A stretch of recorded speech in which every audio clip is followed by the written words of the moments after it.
Hello students, मैं doctor Reena Shaktawat, subject psychology. तो बच्चों, हम व्यवहार का दैहिक आधार का चैप्टर हम पढ़ रहे हैं और इस वीडियो में आज हम करेंगे structure and function of autonomic nervous system. पिछले वीडियो में हमने किया था सोमैटिक नर्वस सिस्टम की संरचना और कार्य, और परिधीय तंत्रिका तंत्र का हमारा ये टॉपिक चल रहा है। उसमें परिधीय तंत्रिका तंत्र के दो भाग हैं और पहला हमने किया था सोमैटिक नर्वस सिस्टम, दूसरा अब हम करेंगे ऑटोनॉमिक नर्वस सिस्टम। तो ऑटोनॉमिक नर्वस सिस्टम की जहाँ तक हम बात करें, परिधीय तंत्रिका तंत्र का ये बहुत ही महत्वपूर्ण भाग है तथा इससे तात्पर्य उन तंत्रिकीय कोशिकाओं से है जिनका संबंध वैसी मांसपेशियों और ग्रंथियों के संचालन एवं नियंत्रण से होता है जो हमारी इच्छा अनुसार नहीं बल्कि अपनी इच्छा अनुसार कार्य करते हैं। जैसे हम उदाहरण से इसको समझ सकते हैं कि किडनी तथा हृदय की मांसपेशियों का कार्य, किडनी और हृदय की मांसपेशियों का कार्य हमारी जो भिन्न भिन्न एंडोक्राइन ग्लैंड्स हैं, अंतःस्रावी ग्रंथियां हैं, जैसे सेक्स ग्लैंड है, पीयूष ग्रंथि है, उनके कार्य का संचालन और नियंत्रण ऑटोनॉमिक नर्वस सिस्टम, हमारी जो स्वायत्त तंत्रिका तंत्र है, उसके द्वारा ही होता है। तो इसलिए ये कहा जा सकता है कि स्वायत्त तंत्रिका तंत्र अपने कार्यों के मामले में स्वतंत्र होता है। और यद्यपि स्वायत्त तंत्रिका तंत्र का संबंध मस्तिष्क से, ब्रेन से तथा स्पाइनल कोड यानी सुषुम्ना से होता है, फिर भी इसके द्वारा संचालित क्रियाएं वैसी होती हैं जिन पर व्यक्ति की इच्छा का कोई नियंत्रण नहीं होता। जैसे हम अपनी इच्छा से पेट की मांसपेशियों को भोजन पचाने या न पचाने की आज्ञा नहीं दे सकते। उसी तरह से हृदय की मांसपेशियों को हम अपनी इच्छा से कार्य करने या न करने की अनुमति नहीं दे पाते। तो ऐसी सारी क्रियाओं का नियंत्रण ऑटोनॉमिक नर्वस सिस्टम से होता है। अब हम बात करेंगे फंक्शंस के आधार पर ऑटोनॉमिक नर्वस सिस्टम के दो भाग हैं। पहला है अनुकंपी तंत्रिका तंत्र या सिंपैथेटिक नर्वस सिस्टम, और दूसरा है उप अनुकंपी तंत्रिका तंत्र या पैरासिम्पैथेटिक नर्वस सिस्टम। तो इन दोनों को मैं एक चित्र के माध्यम से आपको ये चित्र दिखाऊंगी और इसके माध्यम से हम इसको समझने का प्रयास करेंगे। तो बच्चों, आपको ये स्वायत्त तंत्रिका तंत्र का ये चित्र दिखाई दे रहा है। लेफ्ट साइड में उप अनुकंपी तंत्र है और राइट साइड में अनुकंपीय तंत्र है, सिंपैथेटिक नर्वस सिस्टम और पैरासिम्पैथेटिक नर्वस सिस्टम। पहले हम बात करेंगे structure and functions of sympathetic nervous system. तो ये जो आपको राइट साइड में दिख रहा है अनुकंपीय तंत्रिका तंत्र। तो अनुकंपीय तंत्रिका तंत्र का स्थान जो है स्पाइनल कोड के थोरैकिक, ये बच्चों बीच में आपको जो दिख रहा है थोरैकिक, तथा लंबर लिखा हुआ दिख रहा है, थोरैकिक तथा लंबर क्षेत्र में होता है। इसलिए ये जो अनुकंपी तंत्रिका तंत्र है, इसको हम थोरैकिक लंबर तंत्र भी कहते हैं।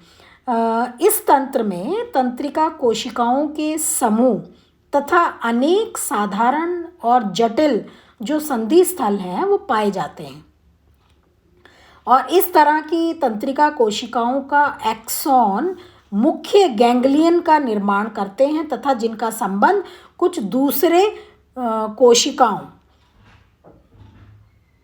कोशिकाओं या नर्व सेल से होता है, जो अनुकंपी तंत्रिका की तंत्रिका आवेग यानी सूचना को स्मूथ मांसपेशियों, जो चिकनी मांसपेशियों तथा ग्रंथियों तक पहुंचा देते हैं।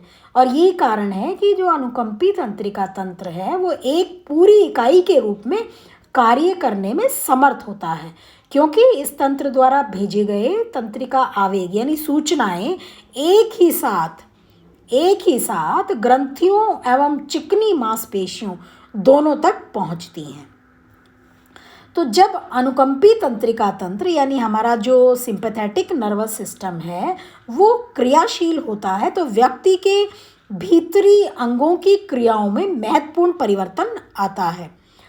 और ये तंत्र सामान्य रूप से शारीरिक जो साधन हैं उनको इस ढंग से खर्च करता है कि व्यक्ति संकटकालीन परिस्थिति में अपने आप को ठीक ढंग से अभियोजित कर पाए या समायोजित कर पाए।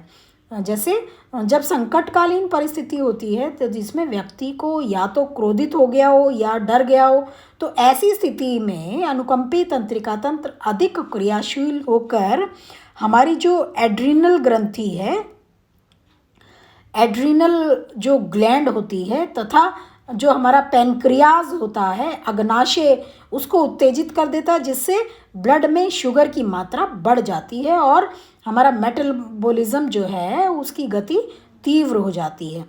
तो जो प्लीहा है, जो स्प्लीन जिसको हम कहते हैं, वो जो है उत्तेजित, उसको उत्तेजित करके रक्त में ब्लड जो होता है लाल रक्त कण की मात्रा को ये तंत्र बढ़ा देता है, जिससे शरीर के टिश्यू में अधिक ऑक्सीजन पहुंचती है और व्यक्ति अधिक तेजी से कार्य करना प्रारंभ करता है।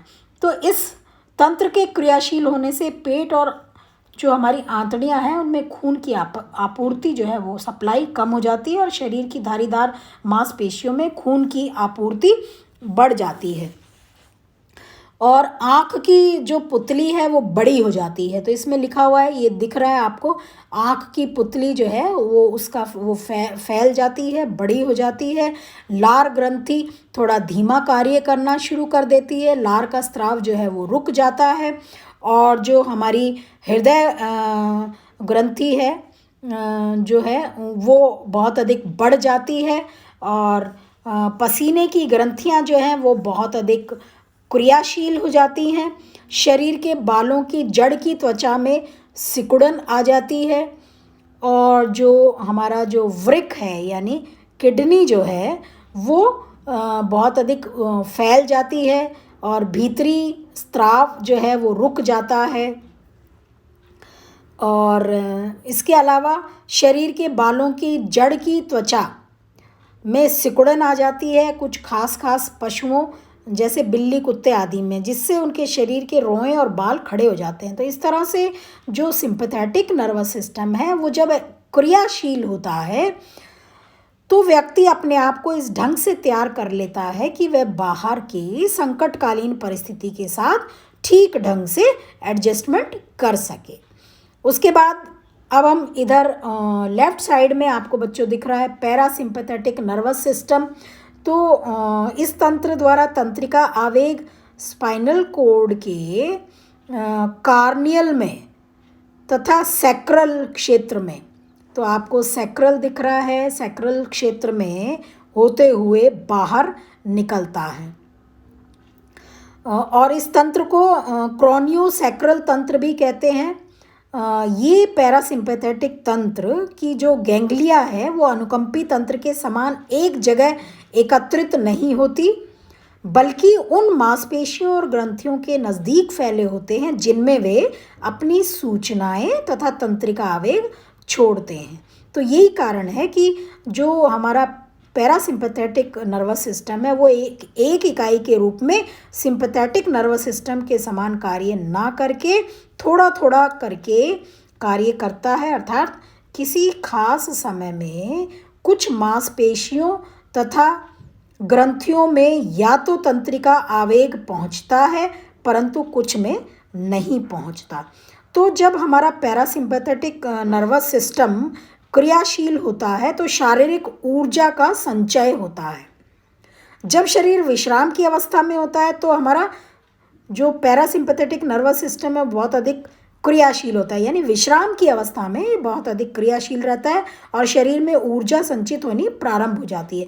आँख की पुतली बच्चों इसमें दिख रही है वो छोटी हो जाती है, लार ग्रंथि से स्राव अधिक निकलता है और शरीर का जो ब्लड प्रेशर है, जो रक्तचाप है, शरीर का रक्तचाप वो कम हो जाता है।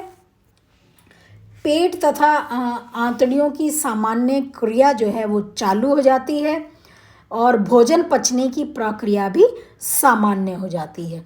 तो पैरासिम्पैथेटिक के कार्यों को ध्यान में रखते हुए कहा जा सकता है कि इसका सामान्य कार्य सिंपैथेटिक नर्वस सिस्टम के सामान्य कार्य के ठीक विपरीत या विरोधी होता है, परंतु हमेशा इन दोनों तंत्रों का काम विरोधी ही होता है, ऐसा कहना सही नहीं। कभी कभी कुछ ऐसी परिस्थितियां भी होती हैं जिनमें सिंपैथेटिक नर्वस सिस्टम और पैरासिम्पैथेटिक नर्वस सिस्टम एक साथ मिलकर काम करते हैं। जैसे कभी कभी अत्यधिक डर की परिस्थिति में व्यक्ति जो है उसको पेशाब अनैच्छिक रूप से वो कर देता है, जो कि स्पष्टतः पैरासिम्पैथेटिक सिस्टम के क्रियाशील होने के कारण होता है।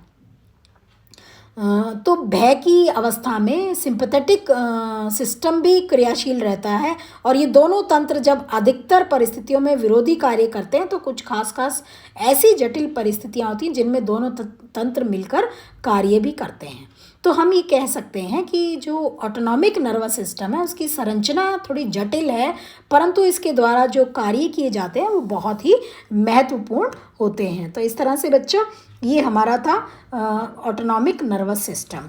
तो इस तरह से हमारा जो ये चैप्टर है जिसमें हमने बायोलॉजिकल बेसिस ऑफ बिहेवियर, जो हमारा चैप्टर सेकंड चैप्टर जो चल रहा था फर्स्ट यूनिट का, वो कंप्लीट होता है, जिसमें हमने पिछले कई वीडियोस को हमने देखा होगा, जिसमें न्यूरॉन क्या है, न्यूरॉन की संरचना और कार्य, उसके बाद सेंट्रल नर्वस सिस्टम की संरचना और कार्य, और उसके बाद हमारी परिधीय तंत्रिका तंत्र या पेरिफेरल नर्वस सिस्टम की संरचना और कार्य जो है वो हमने वीडियोस के माध्यम से उनको समझा है। तो आज के वीडियो में हमारा ये चैप्टर कंप्लीट होता है जिसमें हमने स्ट्रक्चर किया था। Thank you.